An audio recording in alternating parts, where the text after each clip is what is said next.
Okay, so we're solving inequalities here again. So remember, inequalities are anything that has this sort of shape. Less than, greater than, less than, or equal to, greater than, or equal to. So these give us a couple of different answers for x. An example where you'd have to have only positive numbers. So say for someone's instance, someone asks you how many people are in your family. Well, you can't have a negative answer. So therefore, the number of people in your family, x, must be greater than or equal to 1, because you're in your family and there must be at least one person in your family if you were there. And obviously then as well, these are natural numbers only because they have to be whole. You can't have half a brother or half a sister. They have to be positive because you can't have negative people, and they're counting numbers. Okay, so I'm going to look at this time question number, say, 8. Question 8.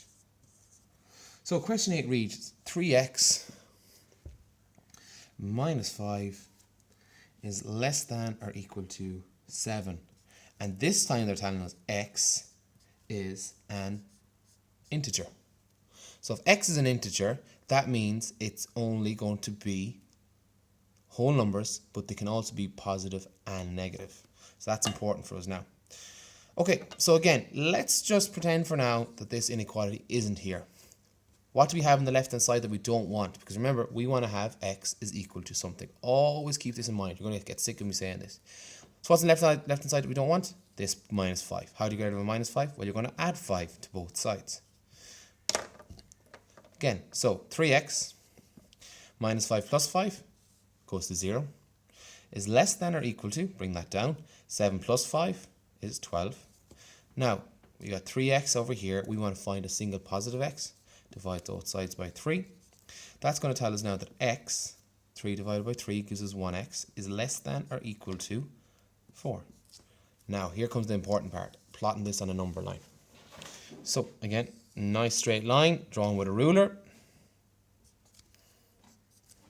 0 in the middle, and I'm going to go 1, 2, 3, 4, 5, 6, 7. 1, 2, 3, 4, 5, 6, 7. I'm going to just mark off the 2's because I've made it a little bit tight.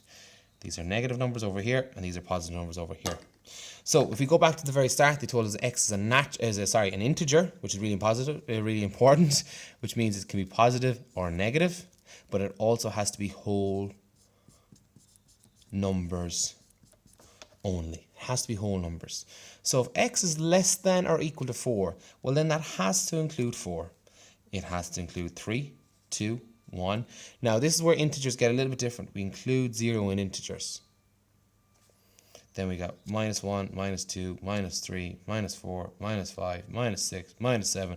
And that continues on and on until you run out of space, minus infinity. There's no lower limit on this. Next video we'll be looking at combining these so that we can make sure that the set stays within a certain zone and we won't have to go on forever and ever and ever.